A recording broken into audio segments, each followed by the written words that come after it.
Welcome to Nice from Education, the largest producer of maps and globes in the United States. Exploring Where and Why is a cross-curricular program that includes a literacy library. This session has been specifically designed for that library and specifically for kindergarten.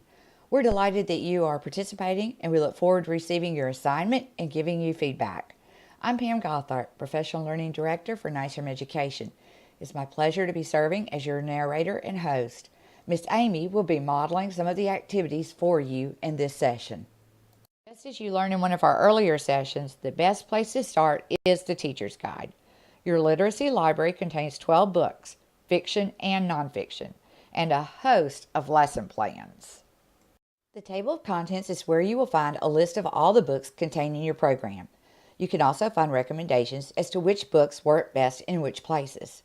For instance, you will notice here that the book Apple Pie 4th of July can be used in 4 different locations. You have a lot of flexibility as to where you wish to utilize the book. This also helps when you're sharing resources with other teachers. You're able to determine who's going to be using which portion of the resources on which days. So let's look at the Apple Pie 4th of July. Miss Amy is going to be reading this book aloud to her students, and then we'll see which of these marvelous activities she has decided to incorporate with the book. Now we're going to read a story called Apple Pie 4th of July. This is written by Janet S. Wong.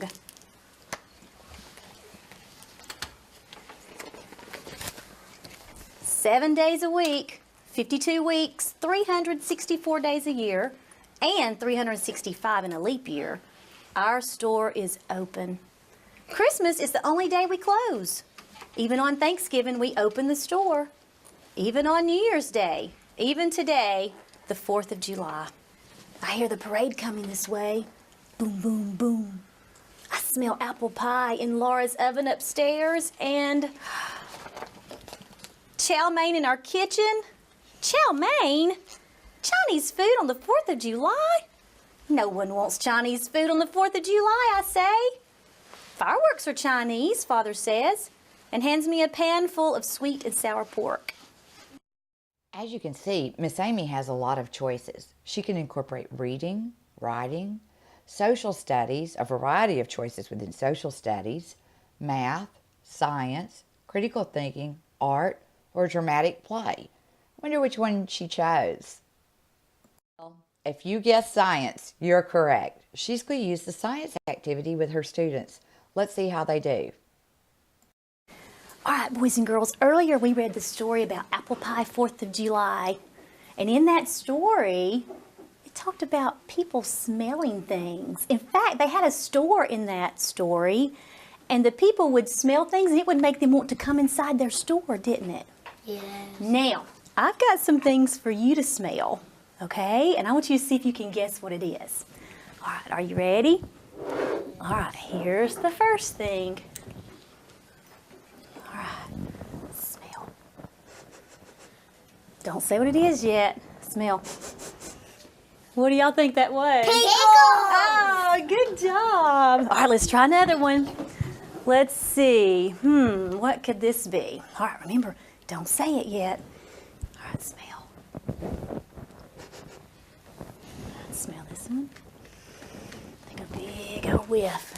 All right, smell. And you smell. All right, what do y'all think that was? Oranges! Yeah. Another book that Miss Amy has selected to utilize with her students is Uptown.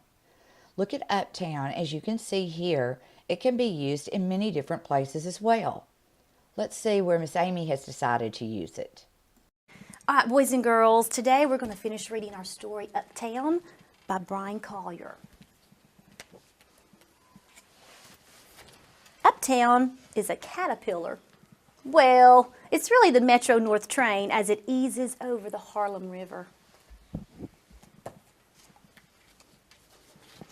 Uptown is chicken and waffles served around the clock.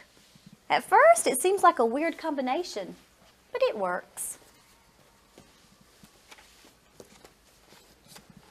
Uptown is a row of brownstones. I like the way they come together when you look at them down the block.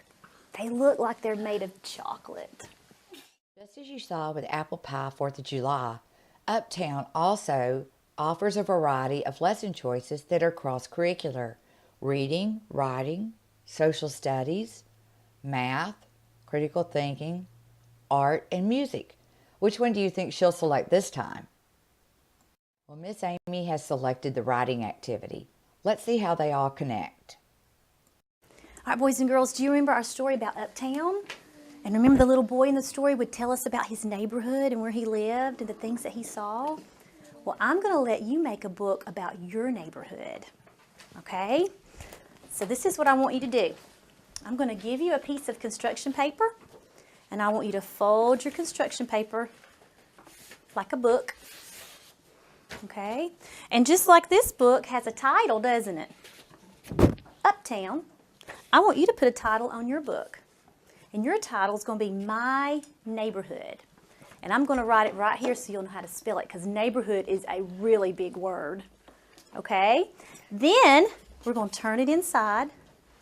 And on this page right here, I want you to write, My neighborhood is, and you have to think of a word that tells me about your neighborhood where you live. Think about the things you see in your neighborhood. Okay, and once you write your words, then I want you to draw a picture to go with your words. Neighborhood. Good gracious, that's a long word. Let's see how many letters that word has. 1, 2, 3, 4, 5, 6, 7, 8, 9, 10, 11, 12 letters. Wow. Miss Amy's students really enjoyed learning about Uptown, and they really enjoyed making their books about their neighborhoods. I'm sure your students are going to enjoy using the literacy library as much as Miss Amy's students did. Well, you've come to our fourth and final session of Exploring Where and Why 101. Please complete the assignment you see here, send it to me, and I'll be glad to give you some feedback and send you a certificate for 2 hours of CEUs. Just utilize one of the books from the literacy library, take some photos of your students completing an activity, and maybe some shots of the completed activities themselves, and send them over to me at pgothart@nystromeducation.com. It's been my pleasure to be your host and your narrator. I hope you enjoy using your Exploring Where and Why program.